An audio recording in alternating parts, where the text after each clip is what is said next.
Hi, this presentation will talk about taking averages and interpolating on points when represented in homogeneous coordinates. More generally, be looking at affine combinations of homogeneous representations of points. So instead of taking affine combinations acting on the ordinary representations of points, we'll take affine combinations acting on the homogeneous representations of points.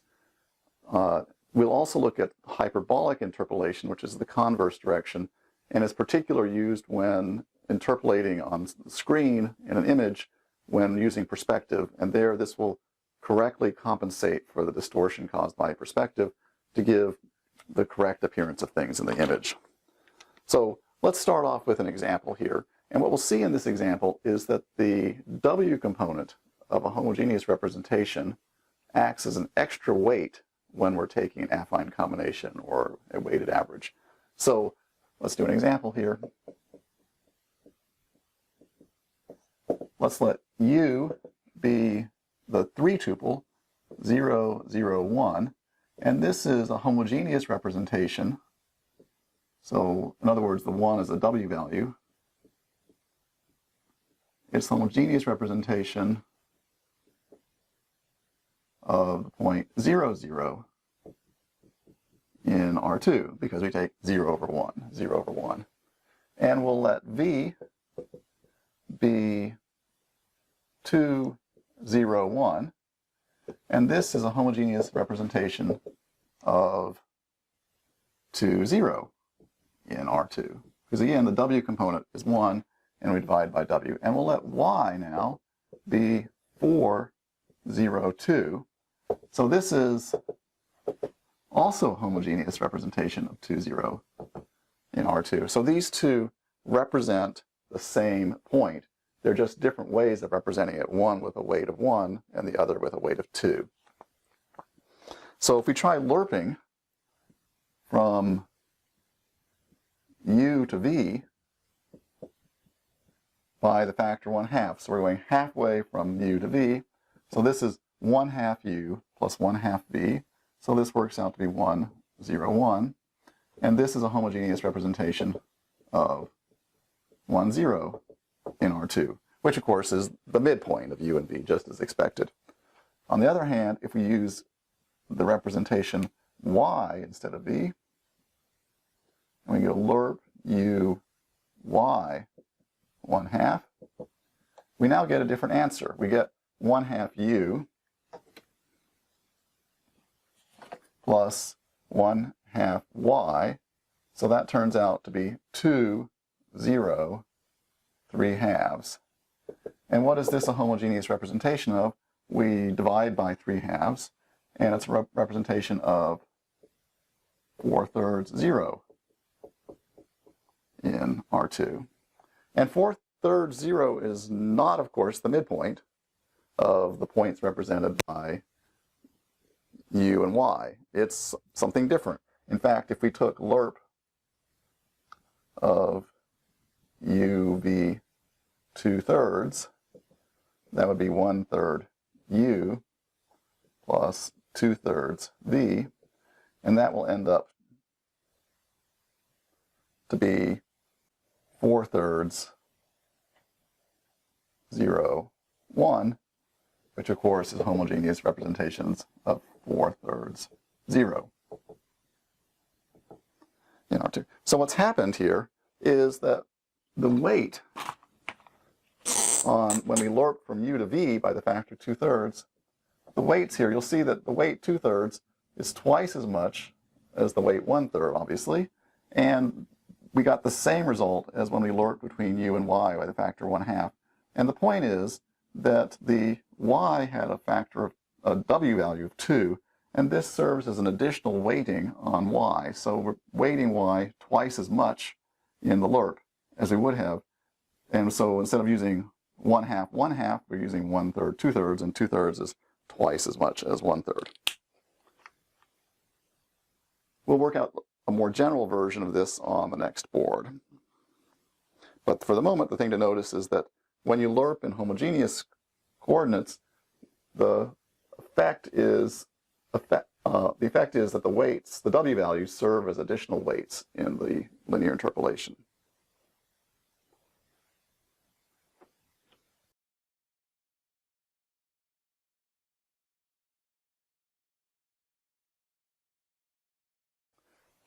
The general setting is we're taking an affine combination of a bunch of points. So the general setting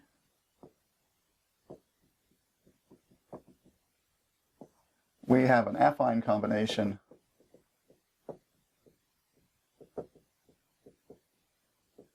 which we could say it's of points, of the following points. And I want to use some weighted representation. So points in Rs, and the points will be x1 through xn in Rs, and they'll be represented by homogeneous coordinates w1, x1, w1 up through wn, xn, wn. So I'm using this notation here. x1 is an S tuple, it's a point in Rs. This is an S plus 1 tuple. It's got an additional W value, which is W1.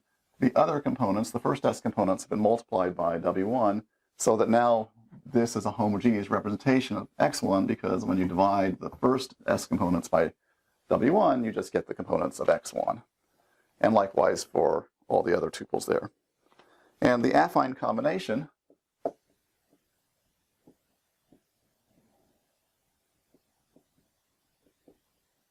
is, it'll be alpha 1 times w1 x1 comma w1 plus dot dot dot alpha n wn xn comma wn, and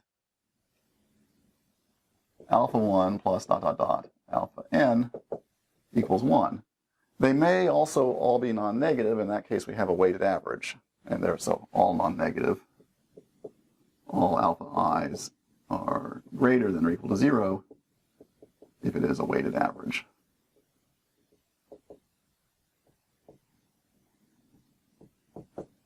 So we want to find what point this represents in Rs. This is a weighted combination of S plus 1 tuples, so the result is an S plus 1 tuple. And the question is, what point in Rs is represented by this affine combination? So the affine combination is equal to the following expression. We're going to take alpha 1 w1 x1 plus alpha 2 w2 x2 plus etc. And that'll be the first S components of the tuple. So it's alpha 1 w1 x1 plus alpha 2 w2 x2 plus dot dot dot alpha n wn xn comma, and now I'm going to do the alpha 1 w1 alpha 2 w2 up through alpha n wn, alpha 1 w1 plus alpha 2 w2 plus dot dot dot alpha n wn, and this represents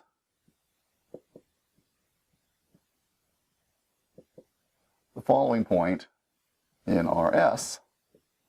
It represents alpha 1 w1 over d times x1, where I need to still tell you what d is, alpha 2 w2 over d plus x2 plus alpha n wn over d times xn, where d is the main w component here, where d is alpha 1 w1 plus dot dot dot alpha n wn. All we've done is we've divided by the w component to get the point that's represented by the affine combination of the homogeneous representations in Rs. So we can rewrite this as, i.e.,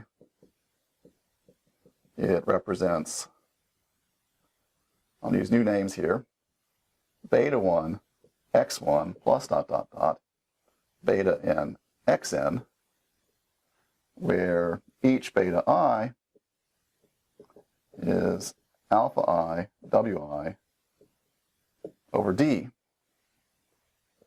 So what we have here is that thus beta 1 plus dot dot beta n equals 1, just because d is the sum of the numerators. And in fact, if the alpha i's are greater than 0 and the weights wi's are greater than 0, then the beta i's are greater than 0. And the point here is then, so if, in general, assuming the weights are all positive, which is the normal thing to do, if we have a weighted average originally, this is still a weighted average. So if the first combination was a weighted average,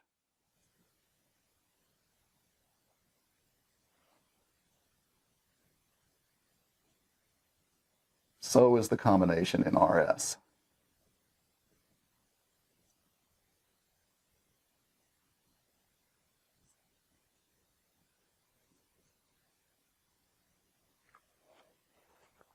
So this is our theory here. And the thing to notice is that the beta i's are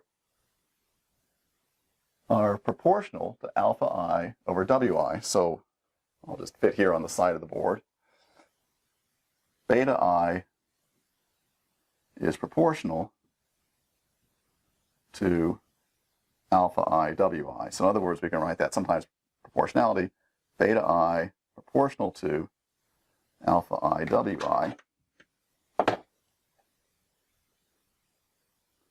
And this is the proportionality, and then we divide by the d value to make the beta i's sum to 1.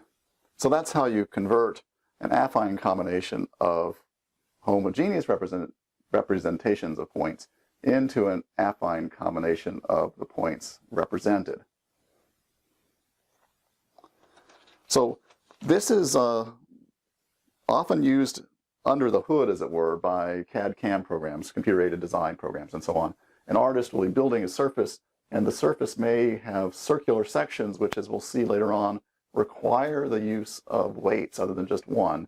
The software program will hide from the artist the fact that they're using homogeneous representations, but they will tell the artist something like, here's a point and it has a weight.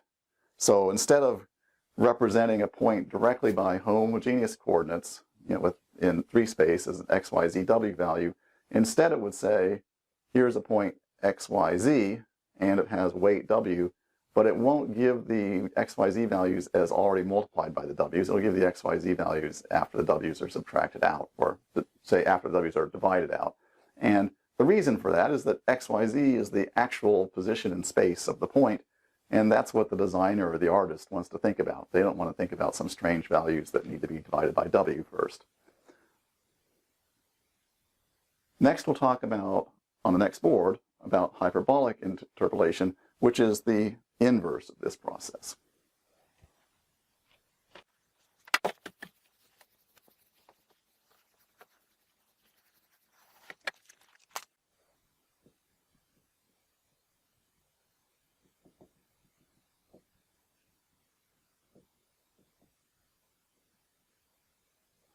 So hyperbolic interpolation is also sometimes called rational linear interpolation, and it's the opposite direction of what we just talked about on the previous board.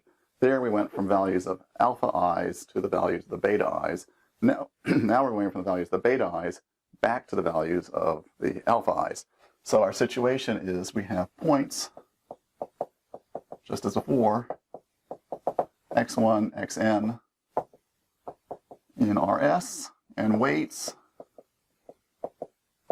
w1 through wn, scalar values, and we should probably just assume they're non-zero, although everything I'm saying still works as long as we don't get any divide by zero problems.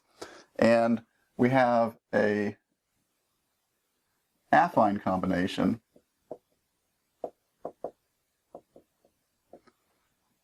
beta 1 x1 plus dot dot beta n xn, and we want to get a corresponding affine combination using alpha 1 through alpha n. We want alpha 1 through alpha n so that alpha 1 times W1 x1 W1 plus dot dot dot alpha n Wn xn Wn is an affine combination and a homogeneous representation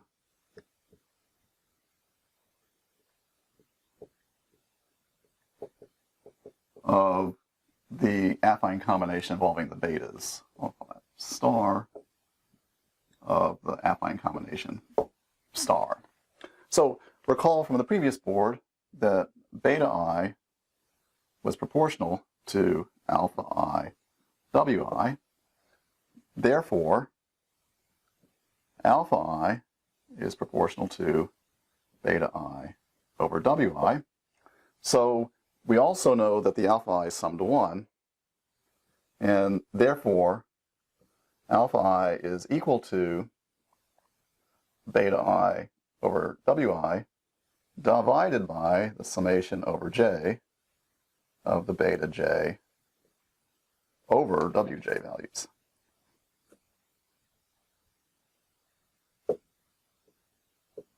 And that's the theory. So we'll talk about this more on the next board, where we talk about how this gets used for interpolating on lines on the screen when we're rendering an image.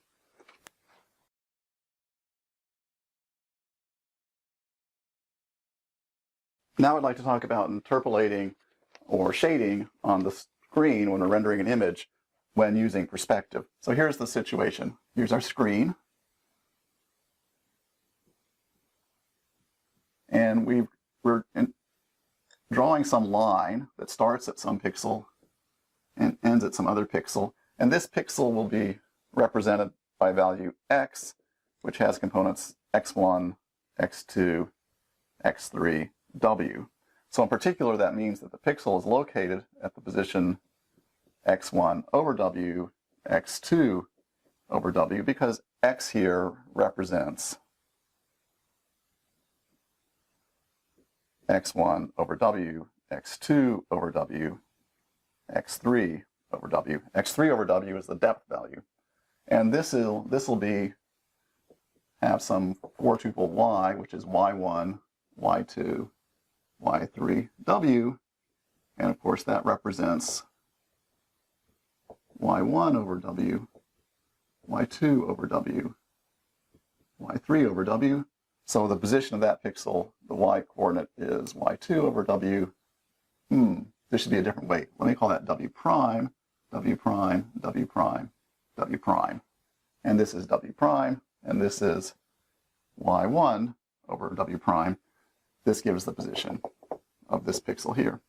And we're interpolating colors, or shading colors, along the line joining these two things. So somewhere in the middle, there's another pixel u, and u has screen coordinates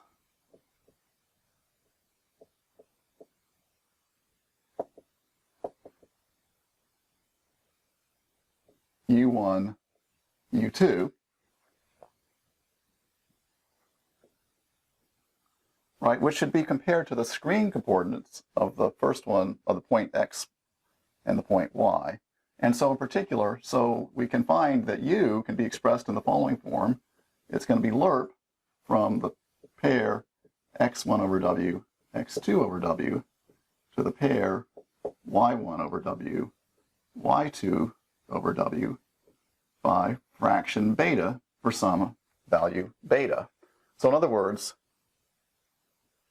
we're on the line from x to y, so u is fraction beta of the way from x to y on the screen, with distance measured going along the screen. We want to say, however, what point on the line that's what alpha it takes us from x1, from x to y, to give us the point u. So the question is then, what alpha value gives a point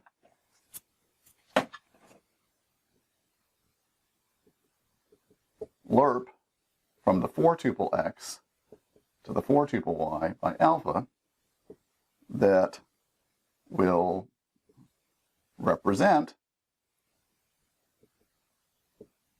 the screen position and the depth value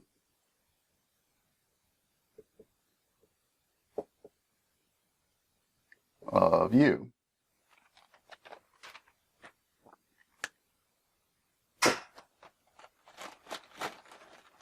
Let me switch to a better marker here. Well, we just do hyperbolic interpolation.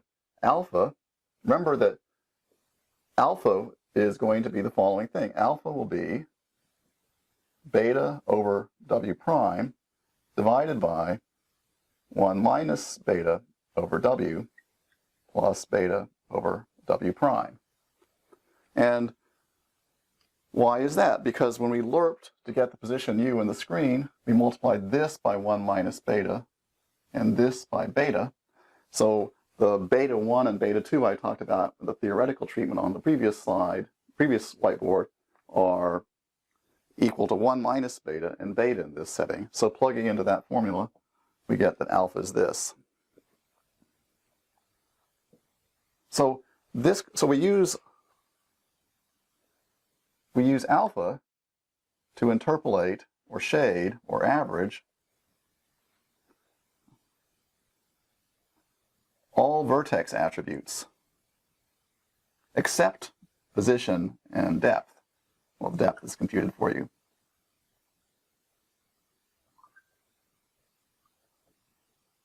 Except position on the screen.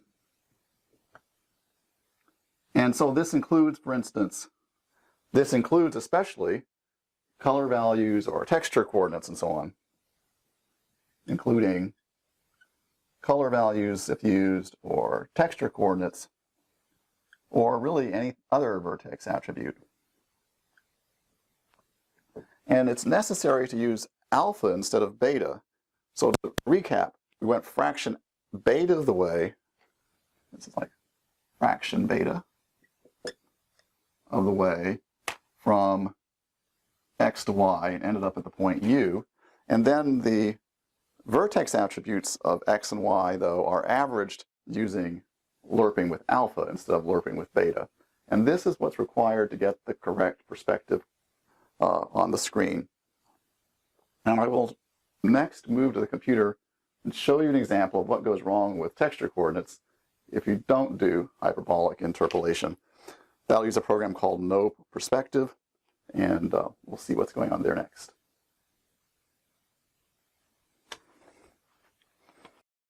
So we'll start with the web page for No Perspective. This is a program available from the textbook's web page, and it shows the difference between the default hyperbolic interpolation as used by OpenGL and the non-hyperbolic interpolation, which causes troubles. The image on the right-hand side shows what happens with hyperbolic interpolation. Here we have a checkerboard pattern rendered using texture coordinates on 2 triangles, and viewed from the side, the checkerboard looks like correct perspective. You'll see that the parallel lines recede off towards a point at infinity as you go to the back of the board. On the other hand, on the left-hand side, if you don't use the default hyperbolic interpolation and just instead use straight linear interpolation as in barycentric coordinates, the 2 triangles now look terrible. Each triangle by itself might look okay, although there's no perspective, but when you put them together, it just looks terribly wrong. So we'll switch next to watching the program run. Here's the program running. Here we're looking straight on at the texture board pattern with hyperbolic interpolation. If we rotate it down, you see that the correct perspective is maintained all the way down to viewing straight onto the pattern. On the other hand, if we come back and switch to non-hyperbolic interpolation and rotate down, it just looks terrible.